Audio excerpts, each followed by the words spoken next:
Bonjour à tous, je m'appelle Yann, je suis collectionneur du couteau. Je voulais vous présenter mes derniers achats chez Tom Fleury.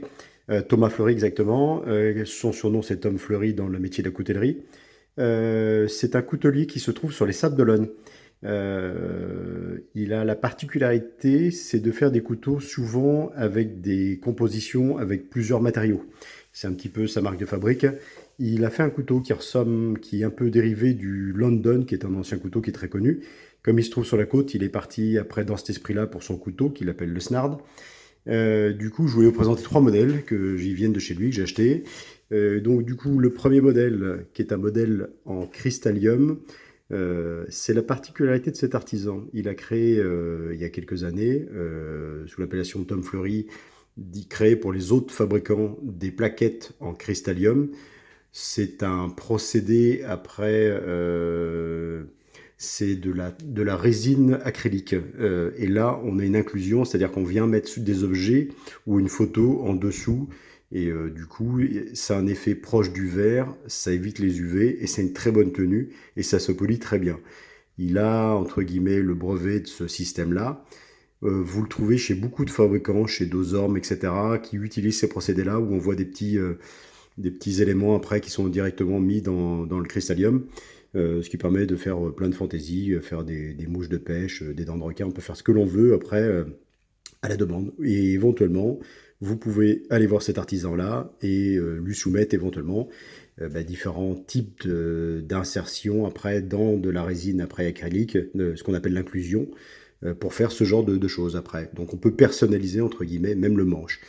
Donc là, on est sur son modèle qui s'appelle le Snard. Il est signé, on ne le verra pas, j'ai pas assez de lumière ici. Voilà, on l'aperçoit. Il est signé au fond sur le ressort. Alors, c'est un cran carré, forcé avec un ressort. Donc le cristallium, celui-ci, alors on est sur des lames qui font 8 cm de coupe utile. Sur celui-ci, je suis sur un 115 grammes. Donc là, on est sur un modèle, on va dire, plus basique de chez lui, c'est-à-dire un modèle qui est souvent revendu dans des magasins, où après, voilà, il y a différents choix qui sont faits d'inclusion. Après, les deux autres modèles que j'ai ici sont des modèles après que je lui ai fait faire à la demande. Là, on est sur du micarta, façon un petit peu damas, enfin micarta mais coupé dans l'autre sens, avec des inclusions d'os après qui ont été faites. J'ai une particularité dans celui-là, c'est qu'il n'a pas de platine. Il a été fait avec, il y a des plaques en carbone qui donnent là, un petit peu l'ossature, la structure du couteau. Il est vraiment magnifique, ça lui donne un look vraiment très particulier. L'avantage que j'ai sur ce couteau-là, c'est qu'il fait que 75 grammes, contrairement à celui-là que je vous ai fait voir avant, qui fait 115 grammes. Et l'autre de gauche, là, celui-ci monte à 120 grammes. Vous voyez, la différence de poids est énorme. Voilà, celui-là, je l'ai fait pour mon épouse. Donc, du coup, il est vraiment magnifique. Ça donne le micarta. Il en existe plusieurs couleurs. Là, c'est du blanc. Il en existe du orange, du bleu et du rouge. Et je le connaissais pas. Je l'ai découvert chez lui. Il en utilise des petits bouts. Et là, on a fait un plein manche avec, en fait. Ouais. Et après, j'en ai retrouvé acheté directement. On peut en trouver acheté. Il est vraiment magnifique. J'en ai trouvé sur Internet. Donc, l'avantage, il est un peu plus souple. Bon, ça pose quelques contraintes, effectivement, parce que là, on n'a pas de platine, donc on enlève de la rigidité au couteau et de la solidité, mais bon, après, voilà, ça fonctionne très bien. Et ça lui donne vraiment un style bien particulier, et il est surtout très léger, quoi. Dans le dernier couteau que je vous présente, donc celui-ci, là, on est dans une belle pièce. Je suis sur un carbone longitudinal, issu de l'industrie du bateau qu'il y a sur les Sables d'Olonne. Et après, on a de la molaire de mammouth fossilisée en partie centrale. Donc c'est vraiment sa marque de fabrique. Et après, avec un guillochage qui est fait, ce qu'il appelle le guillochage fleur, qui est fait vraiment là où à la demande. On peut le faire sous toute la longueur, on peut le séparer au niveau de la mitre centrale. On peut vraiment faire, il a des très très beaux guillochages. Et on est sur un support, on a aussi une plaquette carbone qui est en dessous qui fait toute la longueur, ce qui permet de poser après la mitre en fausse molaire dessus. En fait, elles sont collées, elles sont résinées. Là, je suis sur une lame qui est en Sanmine VG10. Donc, le Sanmine VG10, vous avez un VG10 au centre. Et le Sanmine, c'est-à-dire que c'est 33 couches de chaque côté, en fait.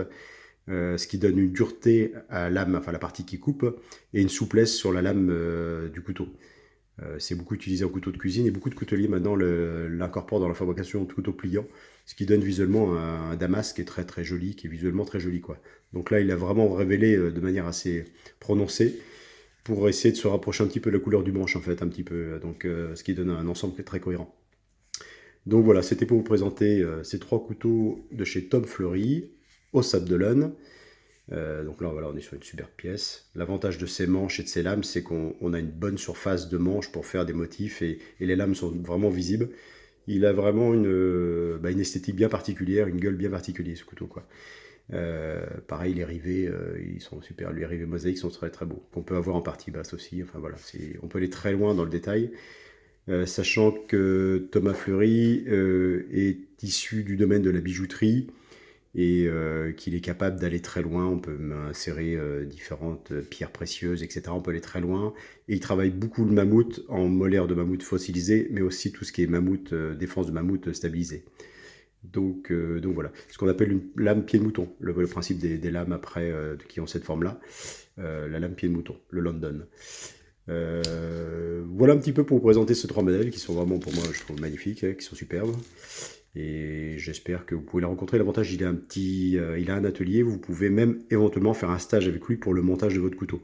Donc on peut aller très loin dans la démarche ou apporter vos matériaux si vous avez des matériaux après éventuellement à apporter. Ils sont livrés avec des petites housses et une boîte aussi quand ils sont présentés. Une petite boîte en carton que j'ai pas mis là. Petite housse effet cuir. Alors c'est pas du croco, c'est du cuir, après imitation croco. Et vous avez plein de housses différentes au choix après rapport au goût et à la couleur du couteau. Donc voilà, Tom Fleury, le Snard en Vendée au Sable de l'Olonne. Merci à vous, au revoir.